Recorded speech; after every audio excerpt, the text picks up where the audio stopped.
I want you, whoever you are listening to this, to always remember that you have never owned anything.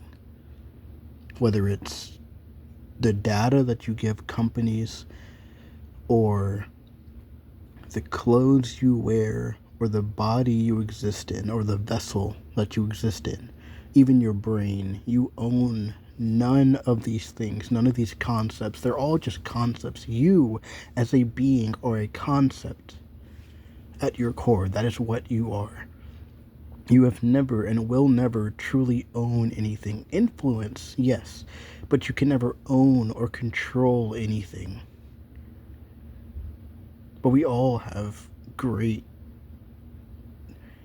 influence, immense influence over everything around us and inside of us. You just may not realize it from time to time, but when you stop and think about every little thing, every inaction you, no, excuse me, you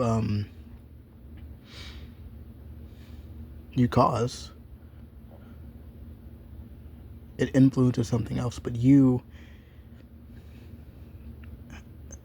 have never owned anything.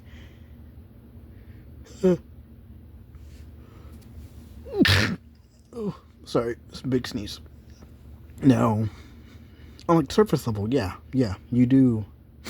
Oh, you do and can own things. Like you can own clothing, you can own a laptop, you can own technology, you can own information, you can own concepts, you can own anything and everything. You can own planets, you can own universes. But that ownership is only solidified through essentially a governing body, basically. A governing body that allows that ownership. And that's the thing about governing bodies. They can and ultimately are autonomous to a degree. They run with people. Eventually, they'll run with machines and be damn near fully automated, if not completely automated, because machines will just serve the purpose of having everything run.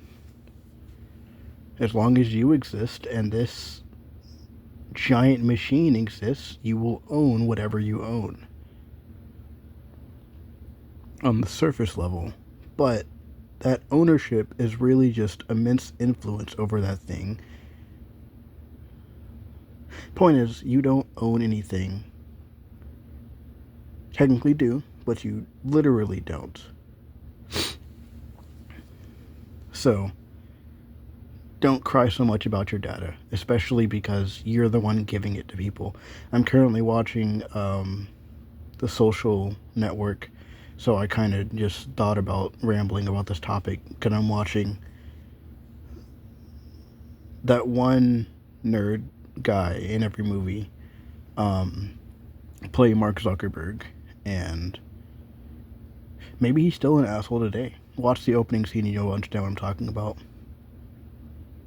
Who knows? I mean, he knows. Everyone around him knows, but I just wish he was more of a real person. But maybe he doesn't like himself, so he just doesn't tell anyone about himself. Or he doesn't tell any of us about himself. And he just does what he wants. But even then, what is that? Because if you can't live with the rest of us, then what are you doing that's so interesting, so exciting? You know?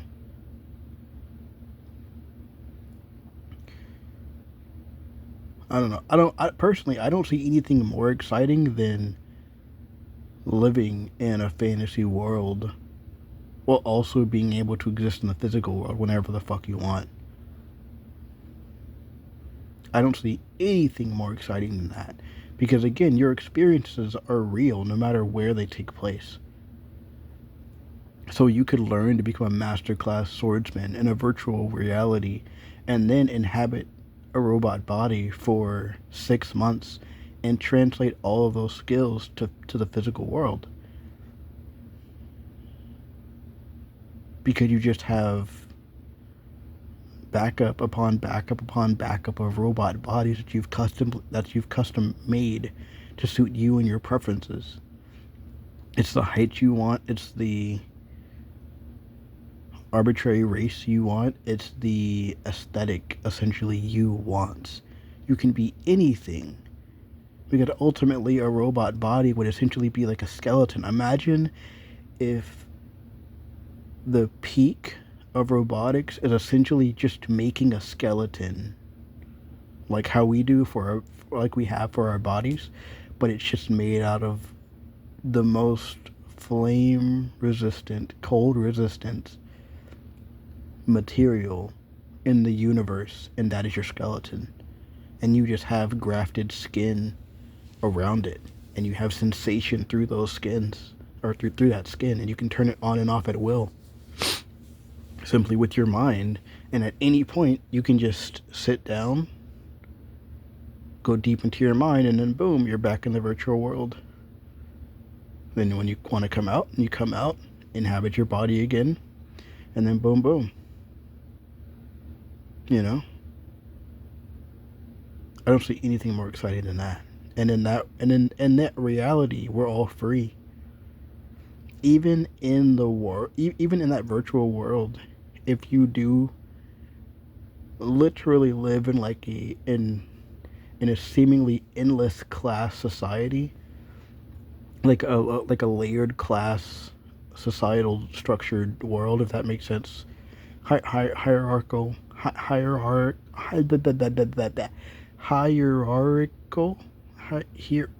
fuck. I know what I want to say, I just can't pronounce it correctly. I think that's also possibly because I'm laying down and my neck and my cheek is pressed against the pillow, but it's too comfortable and I don't want to move. Anyways, a class-based society. I mean, it doesn't matter. Regardless, even if everyone's technically equal, you're still gonna have classes, because you're gonna have people that can do certain things and people that can't do certain things. I mean, that'll be typical. I mean, you can do anything, but that'll typically be due to like restrictions that you place on yourself. So, for example, the game that I'm making, like you, to a degree, I mean, you can do everything in a literal sense, but there are restrictions that are placed just in general, just to keep things interesting. You can't have everyone be able to do everything, because then that means, like, if there's a meta, quote unquote, right? Then everyone will just do the same meta, you know? But then metas will evolve. There will be counters to that meta, counters to those counters, counters to those counters, other counters, so on and so forth. Sorry, I burped. But yeah, that's the future I see. We all essentially live in the virtual and physical world, being able to inhabit robot bodies make us immortal.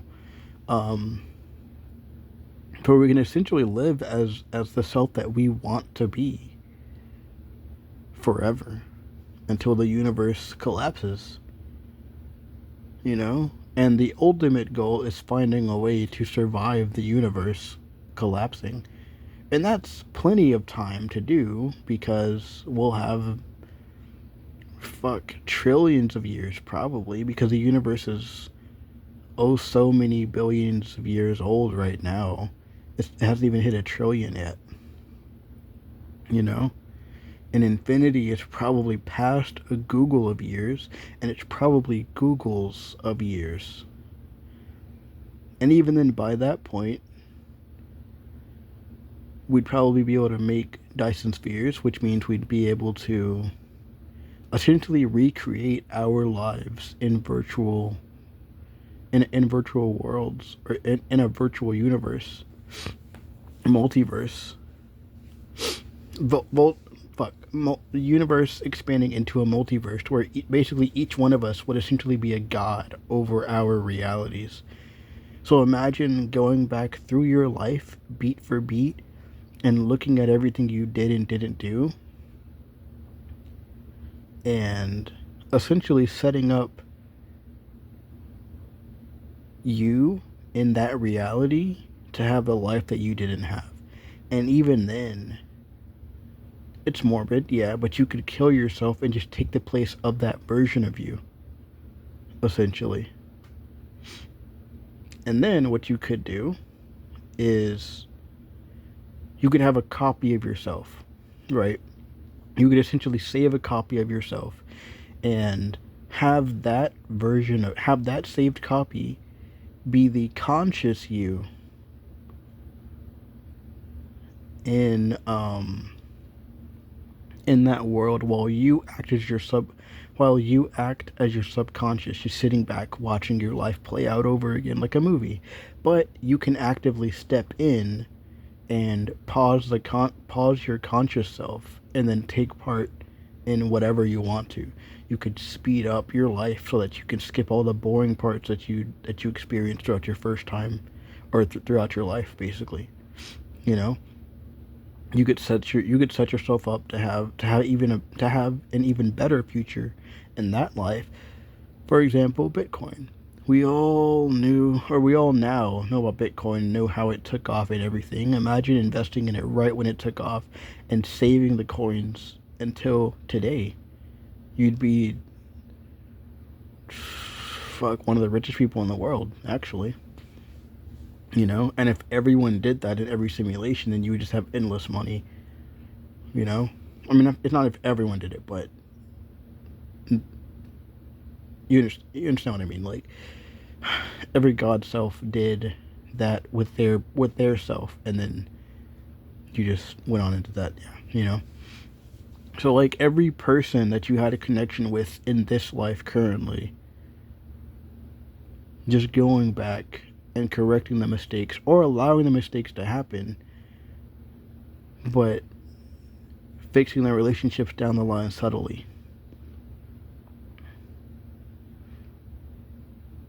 And even at the end of all of your lives, you could effectively turn everyone immortal and then bring them up to where you are, and you all exist as God versions. You would essentially have another version of you, and that would result in another cycle, or in an endless chain of infinity, essentially, because then those God selves would want to create or would want to fix their mistakes, so on and so forth. But yeah, you don't own anything. You ultimately just have influence over things. That's it. Bye bye. Immense influence. Okay, that's it. Bye bye.